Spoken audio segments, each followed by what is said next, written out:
नमस्कार दोस्तों, आधार ICS के YouTube चैनल में आपका एक बार पुनः स्वागत है। लास्ट टॉपिक्स में हमने संघीय कार्यपालिका, जिसमें आपने राष्ट्रपति, प्रधानमंत्री, उपराष्ट्रपति, राज्य इत्यादि के विषय में पढ़ा था। आज हम राज्य की कार्यपालिका के विषय में बात करेंगे। लास्ट टॉपिक्स में राज्यपाल को भी इस पोर्शन से हमने लिया था, जो कि आपको बताया था, पढ़ाया था।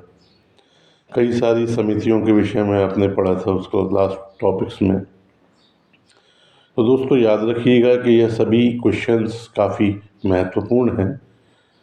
जिन लोगों ने चैनल को अभी तक सब्सक्राइब नहीं किया है, प्लीज़ सब्सक्राइब कीजिए, लाइक, शेयर। कुछ जानना चाहते हैं तो कमेंट कीजिए हमें।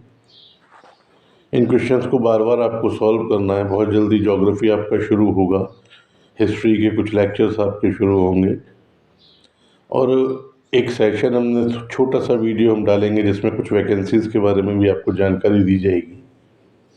धीरे धीरे अलग अलग एक्सपर्ट्स आपसे जुड़ते जाएंगे और ये चैनल एक बहुत ही विस्तृत चैनल के रूप में बन जाएगा। चलिए आज शुरू करते हैं राज्य की कार्यपालिका। पहला क्वेश्चन इसमें लेते हैं। आज का क्वेश्चन है आपका कि राज्य का राज्यपाल मंत्रिपरिषद के परामर्श से स्वतंत्र कार्य कर सकता है। यह क्वेश्चन आपसे कह रहा है कि जो राज्यपाल होता है वह मंत्रिपरिषद के परामर्श के बिना किन किन क्षेत्रों में अपना कार्य कर सकता है। तो इसमें पहला जो स्टेटमेंट है वो दिया है कि विधानसभा में सरकार को अपना बहुमत सिद्ध करने को कहने के लिए, जी हाँ, राज्यपाल को अगर लगता है कि सरकार को विधानसभा में बहुमत नहीं है तो वो कह सकता है कि आप बहुमत सिद्ध कीजिए, या मुख्यमंत्री को बर्खास्त करने के लिए। दोस्तों यह भी बिल्कुल सही है, वह मुख्यमंत्री को बर्खास्त कर सकता है यदि बहुमत उसे नहीं है तो। अब आप समझ रहे होंगे कि मंत्रिपरिषद तो परामर्श देगी नहीं कि मुख्यमंत्री को बर्खास्त कर दो, है ना। भारत के राष्ट्रपति के विचारार्थ किसी विधेयक को आरक्षित रखने के लिए यह भी उसी के ऊपर निर्भर है राज्यपाल के कि वह किस विधेयक को ऐसा समझता है कि इस पर राष्ट्रपति की स्वीकृति या राष्ट्रपति की राय ली जानी चाहिए। चौथा है विधायिका द्वारा पारित किसी विधेयक को दोबारा विचार हेतु वापस करने के लिए, यह भी दोस्तों बिल्कुल सही है। और पांचवा है उच्च न्यायालय का परामर्श मांगने के लिए। नहीं दोस्तों, ये ऑप्शन गलत है। राष्ट्रपति तो अनुच्छेद 143 के तहत सुप्रीम कोर्ट से या सर्वोच्च न्यायालय से राय मांग सकते हैं, लेकिन राज्यपाल को ऐसी कोई सुविधा नहीं है। तो इसका सही आंसर होगा ए। 1, 2, 3 और 4 सही। चलिए अब अगला क्वेश्चन देखते हैं। किसी राज्य के राज्यपाल को राष्ट्रपति नियुक्त करता है, सही है। राष्ट्रपति की इच्छा के अनुसार पद पर रहते हैं, यह भी सही है। राज्य की कार्यपालिका शक्ति के मुखिया होते हैं, यह भी सही है। तथा सामान्यतः 5 वर्ष तक पद पर रहते हैं, यह भी सही है। तो इसमें जो सही ऑप्शन है वो क्या है? वो है डी, सभी चारों। चलिए अगला क्वेश्चन। भारत के एक राज्य के राज्यपाल से संबंधित कथनों पर ध्यान दीजिए। उसे जन्म से भारत का नागरिक होना चाहिए, उसकी आयु कम से कम 35 वर्ष होनी चाहिए, उसमें लोकसभा का सदस्य होने की योग्यता होनी चाहिए, वह एक से अधिक राज्यों का राज्यपाल हो सकता है। तो दोस्तों संविधान में नागरिकता शब्द लिखा हुआ है, जन्म से नागरिकता जैसा कोई विवरण नहीं है। तो पहला गलत है, 35 वर्ष की आयु होनी चाहिए। दूसरा सही है, उसमें लोकसभा का सदस्य होने की योग्यता होनी चाहिए। नहीं दोस्तों, उसमें विधानसभा का सदस्य होने की योग्यता होनी चाहिए। तो तीसरा भी गलत है। चौथा है वह एक से अधिक राज्यों का राज्यपाल हो सकता है, यह सही है। तो इसका जो सही ऑप्शन निकल के आता है वो है डी, 2 और 4 सही। चलिए नेक्स्ट क्वेश्चन। किसी भारतीय राज्य के राज्यपाल से संबंधित निम्नलिखित कथनों में से कौन सा सत्य नहीं है? स्टेटमेंट्स देखते हैं। वह भारत के राष्ट्रपति द्वारा नियुक्त होता है। सही है। वह एक से अधिक राज्यों का राज्यपाल हो सकता है। सही है। वह 5 वर्ष तक पद पर रहता है। सही है। यदि संबंधित राज्य की व्यवस्थापिका उसे पद से हटाए जाने का प्रस्ताव स्वीकार करती है तो वह अवधि के पूर्व भी पद से मुक्त किया जा सकता है। और दोस्तों ये ऑप्शन गलत है, क्योंकि राज्यपाल किसकी इच्छा तक पद धारण करते हैं? राष्ट्रपति की। चलिए नेक्स्ट क्वेश्चन। संविधान के मसौदे में निर्वाचित राज्यपालों के प्रावधानों की मूल योजनाओं को छोड़ दिया गया, क्योंकि यह क्वेश्चन कह रहा है कि हमने राज्यपाल के इलेक्शन की व्यवस्था नहीं की। क्यों नहीं की? इसका तात्पर्य होता है एक दूसरा निर्वाचन। बिल्कुल सही है। निर्वाचन व्यय बहुत ज़्यादा होता है, देश पर एक निर्वाचन व्यय का भार और बढ़ जाता। निर्वाचन प्रमुख राजनीतिक मुद्दों पर लड़ा जाता है, यह कोई अनिवार्यता नहीं है दोस्तों। तीसरा है निर्वाचित राज्यपाल अपने को मुख्यमंत्री से बड़ा मानता, यह भी सही है। राज्यपाल को संसदीय प्रणाली के अधीन ही कार्य करना था, यह भी सही है। तो इसमें जो गलत ऑप्शन है वो है दूसरा। तो सही कौन से हैं? 1, 3 और 4। तो इसका सही आंसर होगा सी। चलिए अगला क्वेश्चन लेते हैं। मुख्यमंत्री से संबंधित निम्नलिखित कथनों में से कौन सा एक सही नहीं है? वह साधारणतः राज्यपाल द्वारा चयनित होता है। तो आपको पता है कि उसका चयन हम इलेक्शन के माध्यम से वोट डालते हैं, तो यह क्या है? गलत है ऑप्शन। वह राज्यपाल द्वारा औपचारिक नियुक्ति पाता है, यह सही है। वह विधानसभा में बहुमत दल के सदस्यों द्वारा चुना जाता है, यह भी सही है। उसका पद पर बना रहना बहुत से कारकों पर निर्भर करता है, यह भी सही है। तो गलत क्या है इसमें? कि वह राज्यपाल द्वारा चयनित होता है। चलिए अब नेक्स्ट क्वेश्चन। राज्यपाल के वेतन और भत्ते दिए जाते हैं कंसोलिडेटेड फंड ऑफ स्टेट यानी राज्य की संचित निधि से, कंसोलिडेटेड फंड ऑफ इंडिया यानी भारत की संचित निधि से, contingency first fund of states यानी कि राज्य की आकस्मिकता निधि से, या ए तथा बी दोनों। तो इसका सही उत्तर है ए, राज्य की संचित निधि से, कंसोलिडेटेड फंड ऑफ स्टेट। चलिए नेक्स्ट क्वेश्चन देखते हैं। भारतीय संविधान के अनुच्छेद में से किसी एक के अधीन राज्यपाल राष्ट्रपति के विचार के लिए किसी विधेयक को आरक्षित रख सकता है? अनुच्छेद 169, अनुच्छेद 200, अनुच्छेद 201, अनुच्छेद 202। इसका जो सही उत्तर है दोस्तों वो है बी, अनुच्छेद 200।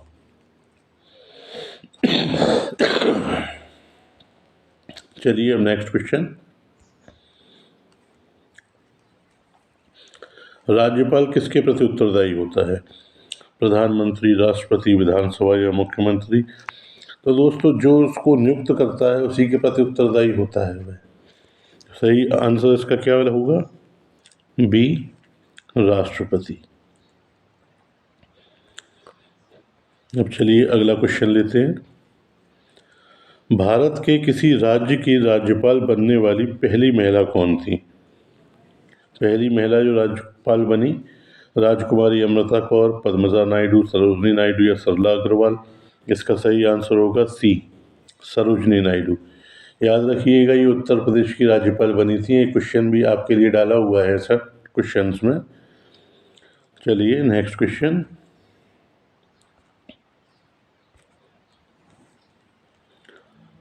निम्नलिखित में से कौन भारत के राष्ट्रपति की इच्छा तक पद पर बने रह सकते हैं? आप इसका आंसर जान रहे हैं।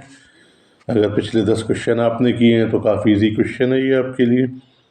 राज्यपाल, निर्वाचन आयुक्त, उच्चतम न्यायालय के न्यायाधीश या लोकसभा अध्यक्ष? तो सही आंसर क्या है इसका? ए, राज्यपाल। चलिए नेक्स्ट क्वेश्चन। किसी राज्य के राज्यपाल द्वारा जारी ऑर्डिनेंस का अनुमोदन होना आवश्यक है। राष्ट्रपति द्वारा, राज्य की विधायिका द्वारा, राज्य के मंत्रियों की काउंसिल द्वारा, इनमें से कोई नहीं। तो राज्य तो सेंट्रल में आपने पढ़ा था कि राष्ट्रपति जो अध्यादेश जारी करते हैं उसका बैठक संसद की प्रथम बैठक के 6 हफ्ते के अंदर संसद द्वारा अनुमोदन किया जाना आवश्यक है। तो सेम सिचुएशन यहाँ पर दोबारा है। राज्यपाल द्वारा जो अध्यादेश जारी होगा उसका अनुमोदन कौन करेगा? राज्य की विधायिका। चलिए, राज्यपालों के संदर्भ में निम्न में से कौन सा एक कथन सत्य नहीं है? वह राज्य की विधायिका का अंग होता है, बिल्कुल सही है।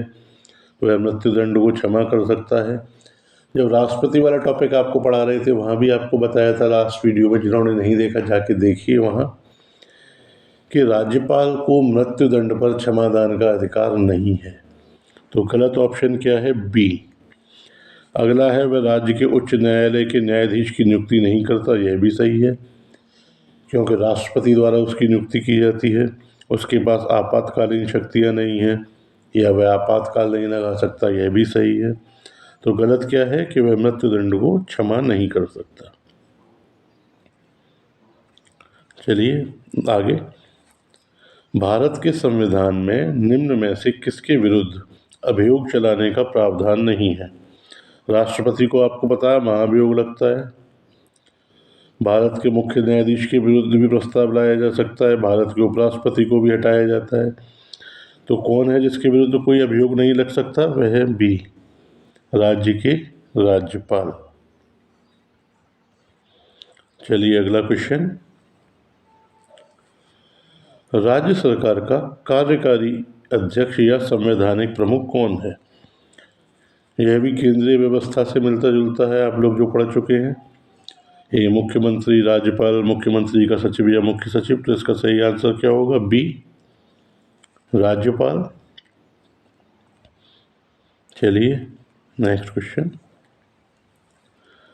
राज्यों के वित्तीय लेखों पर नियंत्रण रखता है राज्यपाल, मुख्यमंत्री, राज्य वित्त सचिव या इनमें से कोई नहीं।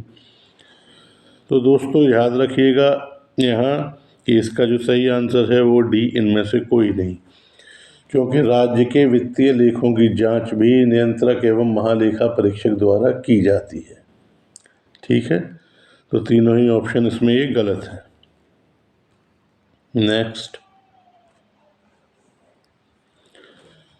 भारतीय संविधान के अनुसार राज्यों की विधायिका में सम्मिलित है विधान परिषद एवं राज्यपाल, विधानसभा एवं विधान परिषद, विधानसभा एवं राज्यपाल, या राज्यपाल, विधानसभा एवं विधान परिषद, जहां इसका अस्तित्व है। तो इसका सही आंसर क्या है? डी, राज्यपाल, विधानसभा एवं विधान परिषद, जहां इसका अस्तित्व है।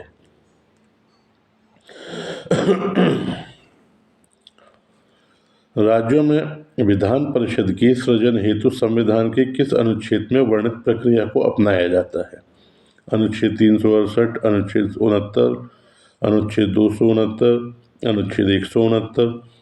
तो इसका जो सही उत्तर है वो है उस दोस्तों डी, अनुच्छेद 169।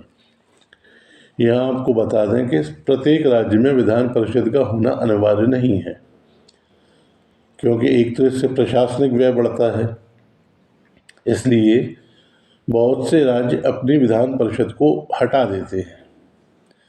किसी भी राज्य में विधान परिषद को बनाना या उसे हटाना कैसे होता है? यदि संबंधित राज्य की विधानसभा विशेष बहुमत से प्रस्ताव पारित कर संसद को भेजती है, तो लोकसभा साधारण बहुमत के द्वारा एक प्रस्ताव पारित कर संबंधित राज्य में विधान परिषद को बना सकती है या उसे समाप्त कर सकती है।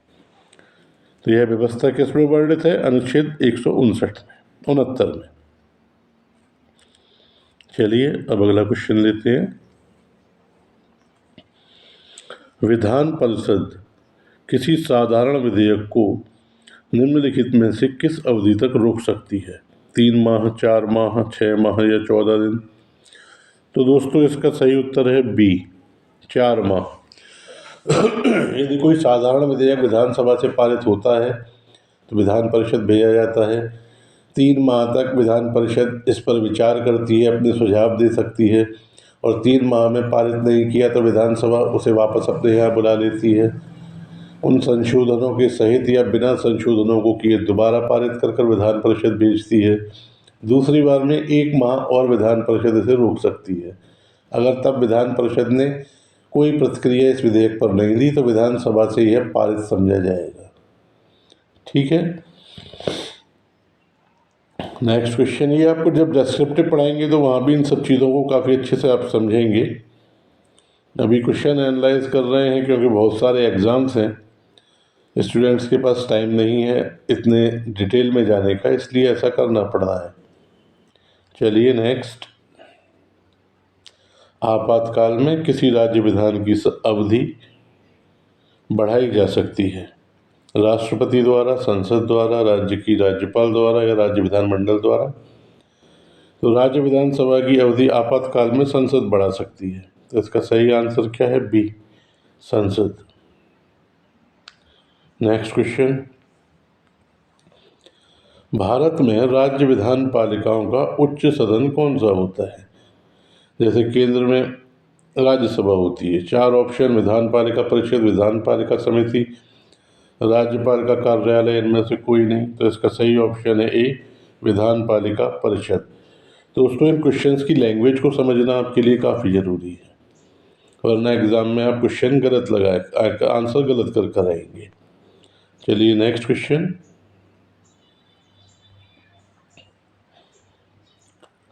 उत्तर प्रदेश की विधान परिषद में राज्यपाल द्वारा कितने सदस्यों को मनोनीत किया जाता है? कुल सदस्यों का 1/10, कुल सदस्यों का 1/8 या 1/7 या 1/6? तो दोस्तों उत्तर प्रदेश ही नहीं, सभी विधान परिषदों में राज्यपाल 1/6 सदस्यों को मनोनीत करते हैं। चलिए नेक्स्ट, राज्य की संचित निधि का संचालन किया जाता है। केंद्र की संचित निधि का कौन करती थी? संसद। तो राज्य की का कौन करेगी? राज्य विधानमंडल। अगर पहले वीडियोस देखे हैं तो काफ़ी सिंपल क्वेश्चन है ये आपके लिए। सही आंसर डी, राज्य की विधानमंडल। नेक्स्ट क्वेश्चन, निम्नलिखित कथनों पर विचार कीजिए। भारत के संविधान में उपबंध है कि प्रत्येक राज्य की विधानसभा 450 से अधिक सदस्यों से मिलकर बनेगी, जो राज्य में प्रादेशिक निर्वाचन क्षेत्रों से प्रत्यक्ष निर्वाचन द्वारा चुने जाएंगे।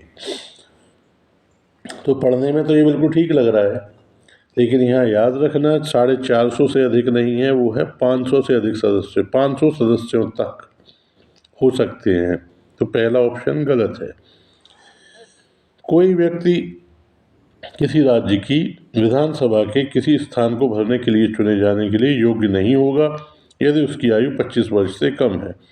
दूसरा सही है। तो इसका जो सही आंसर है वो बी, केवल 2। चलिए नेक्स्ट क्वेश्चन लेंगे। भारत के किस राज्य में सर्वप्रथम महिला मुख्यमंत्री हुई थी? उत्तर प्रदेश, बिहार, तमिलनाडु, दिल्ली? इसका सही ऑप्शन है ए, उत्तर प्रदेश। अगला क्वेश्चन, राज्य विधानसभा में कोई भी धन विधेयक पुनः स्थापित नहीं किया जा सकता। यह भी सेंट्रल व्यवस्था से मिलता जुलता है। संसद की संस्तुति के या बिना राज्य के राज्यपाल की संस्तुति के, भारत के राष्ट्रपति की संस्तुति के या मंत्रियों की विशेष समिति की संस्तुति के। तो इसका सही ऑप्शन क्या है दोस्तों? इसका सही ऑप्शन है बी, राज्य के राज्यपाल की संस्तुति के। चलिए अगला क्वेश्चन, नए राज्य के गठन की शक्ति निहित है संसद में, राष्ट्रपति में, मंत्रिपरिषद में या राज्य पुनर्गठन आयोग में? यह ऐसा, इसका आंसर भी आपको पता होना चाहिए, ये भी कराए जा चुके हैं इस तरह के क्वेश्चन। सही आंसर है ए, संसद में। नेक्स्ट क्वेश्चन, भारत के किसी राज्य में विधान परिषद का सृजन अथवा उसकी समाप्ति की जा सकती है?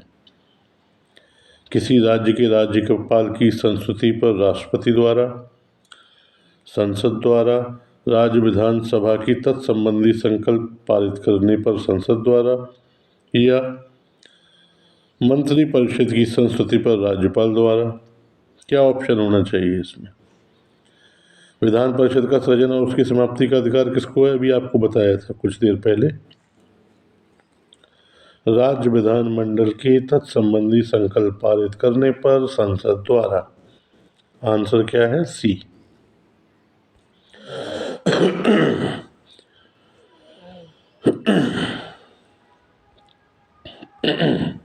Next question.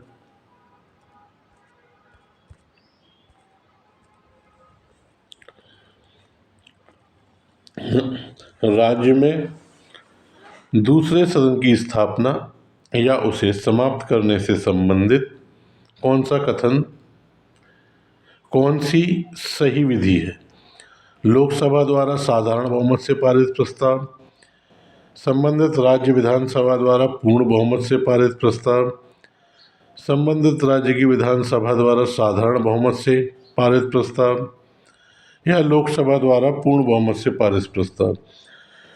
तो अभी आपको बता कर चुके हैं कि संबंधित राज्य की विधानसभा सबसे पहले विशेष बहुमत से प्रस्ताव पारित करती है, उसके बाद लोकसभा इसे साधारण बहुमत से इसका निर्माण या इसका उत्साधन कर सकती है। तो सही ऑप्शन क्या है? सही ऑप्शन है ए, लोकसभा द्वारा साधारण बहुमत से पारित प्रस्ताव। चलिए अब नेक्स्ट क्वेश्चन। निम्न में से किसको भंग नहीं किया जा सकता किंतु समाप्त किया जा सकता है? लोकसभा, राज्यसभा, राज्य विधानसभा या राज्य विधान परिषद। सही ऑप्शन इज डी, राज्य विधान परिषद। चलिए नेक्स्ट।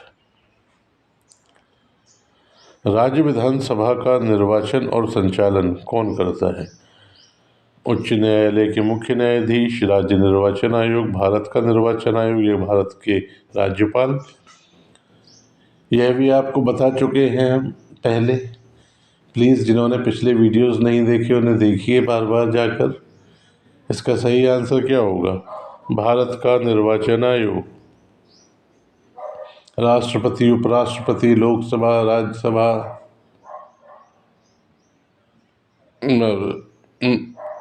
विधानसभा, विधान परिषद, इन सब के इलेक्शंस कौन कराता है? निर्वाचन आयोग। राज्य निर्वाचन आयोग पंचायत और स्थानीय निकाय, नगर पालिका, इनके चुनाव कराता है। चलिए नेक्स्ट। राज्य सरकार के मंत्रियों के वेतन एवं भत्तों का निर्धारण किया जाता है मुख्यमंत्री द्वारा, राज्यपाल द्वारा, मुख्य सचिव द्वारा या राज्य विधानसभा द्वारा। तो इसका जो सही ऑप्शन है वो है डी, राज्य विधानसभा द्वारा। चलिए नेक्स्ट।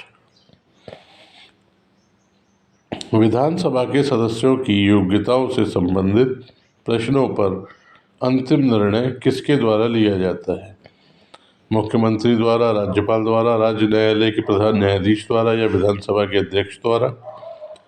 तो केंद्र सरकार में निर्वाचन आयोग के परामर्श से राष्ट्रपति ऐसे निर्णय लेते थे, यहाँ कौन लेंगे? बी, राज्यपाल। चलिए नेक्स्ट। राज्य की विधानसभा के सत्रावसान के आदेश किसके द्वारा दिए जाते थे? राज्यपाल, विधानसभा अध्यक्ष, मुख्यमंत्री या विधि मंत्री। तो इसका भी सही ऑप्शन कौन है? ए, राज्यपाल। सत्र को आहूत करना और सत्रावसान करना किसकी शक्ति है? राज्यपाल की। Next question. दोस्तों लास्ट वीडियोस आप देख लेंगे तो ये टॉपिक्स आपके लिए काफ़ी इजी हो जाएंगे, क्योंकि केंद्र की व्यवस्था से ही मिलती जुलती काफ़ी कुछ व्यवस्था राज्य की भी है, कुछ परिवर्तन है बस। विधानसभा के विघटन के बाद भी उसका अध्यक्ष पद पर बना रहता है। कब तक? विधानसभा के विघटन के बाद गठित विधानसभा की पहली बैठक के ठीक पूर्व तक, नए अध्यक्ष को चुने जाने तक, जब तक वह चाहता है, या इनमें से कोई नहीं। तो इसका सही ऑप्शन है ए, विधानसभा के विघटन के बाद गठित विधानसभा की पहली बैठक के ठीक पूर्व तक।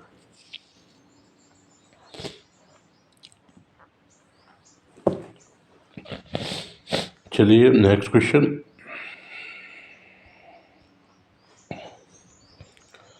संविधान के किस भाग को राज्य का संविधान कहा जाता है? भाग 4, भाग 5, भाग 6 या भाग 7? सही उत्तर है सी, भाग 6।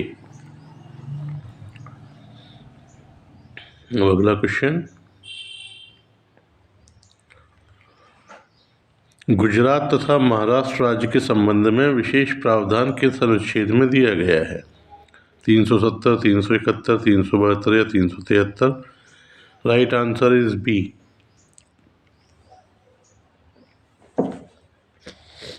अनुच्छेद 371। चलिए नेक्स्ट क्वेश्चन,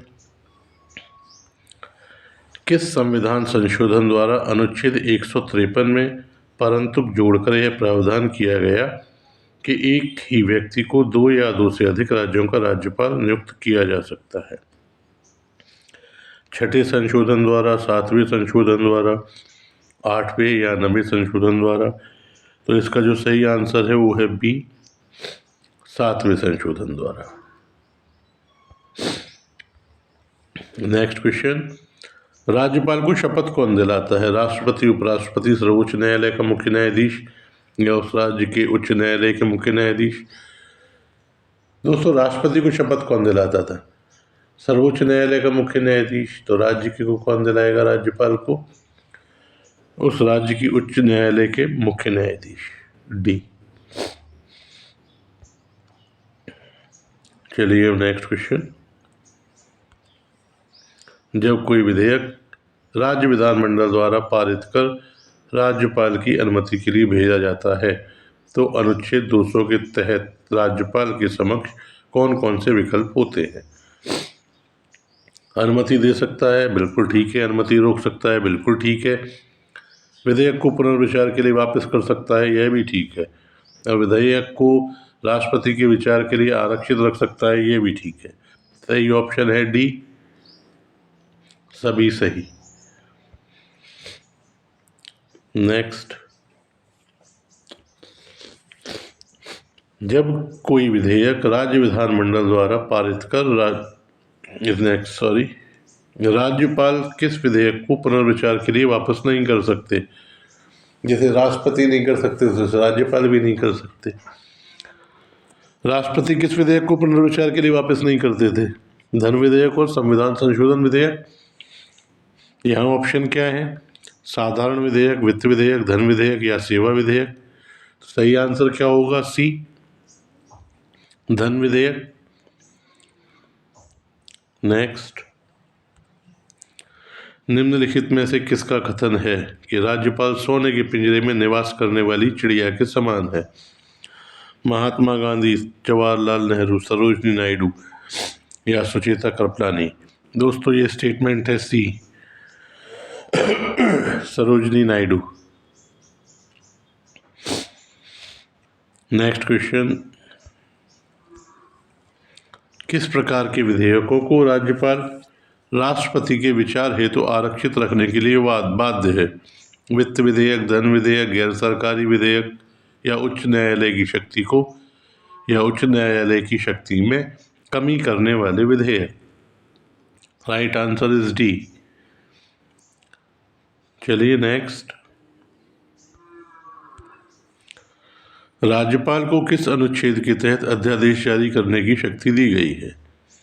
123, 169, 213, 163? तो राज्यपाल को जो अध्यादेश जारी करने की शक्ति है वो है आर्टिकल 213 में, और राष्ट्रपति को किस में थी? आर्टिकल 123 में। ठीक है, याद रखिएगा इसे। नेक्स्ट क्वेश्चन,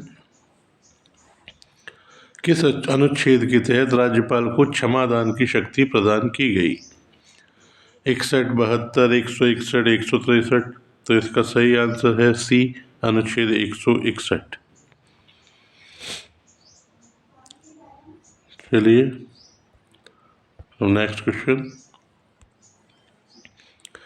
किसी राज्य के विश्वविद्यालयों का कुलाधिपति कौन होता है? राष्ट्रपति, उपराष्ट्रपति, राज्यपाल या उपराज्यपाल? इसका सही आंसर है सी, राज्यपाल। कॉलेज में, यूनिवर्सिटीज़ में आपने वीसी सुने होंगे ना, वाइस चांसलर्स।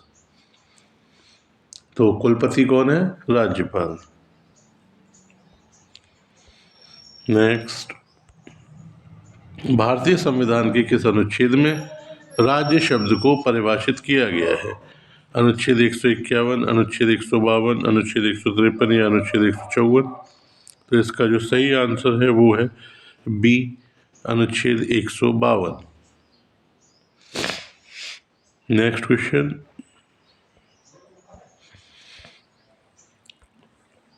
किस अनुच्छेद के तहत राष्ट्रपति द्वारा राज्यपाल की नियुक्ति की जाती है? अनुच्छेद 154, 155, 156 या 157? इसका सही आंसर है बी, अनुच्छेद 155। नेक्स्ट क्वेश्चन, राज्यपाल को जन्म से भारत का नागरिक होना आवश्यक नहीं है। राज्यपाल का कार्यकाल समाप्त हो जाने पर भी वह उस समय तक अपने पद पर बना रहता है जब तक कि उसके स्थान पर कोई दूसरा व्यक्ति पद ग्रहण नहीं कर लेता। तो निम्नलिखित में कौन सी सही है? तो दोस्तों आप बताइए, इसका आंसर आपको भी पता है। पहला क्वेश्चन भी सही, पहला स्टेटमेंट भी सही है, दूसरा भी सही है। सही आंसर है सी, 1 और 2 दोनों सही। नेक्स्ट क्वेश्चन, संविधान के किस अनुच्छेद के तहत राज्यपाल को विवेकानुसार शक्तियां प्राप्त हैं? आर्टिकल 161, 162, 163, 164? तो सही आंसर है सी, आर्टिकल 163। आज के लिए दोस्तों इतना ही। जिन लोगों ने चैनल को सब्सक्राइब नहीं किया है प्लीज़ सब्सक्राइब कीजिए, लाइक कीजिए, कमेंट कीजिए। कोई क्वेश्चन है हमसे पूछ सकते हैं आप। जल्दी नंबर भी डिस्प्ले होगा, सब्सक्राइब करने के लिए लिंक दिया हुआ है डिस्क्रिप्शन में। आज के लिए आप सभी का बहुत बहुत धन्यवाद।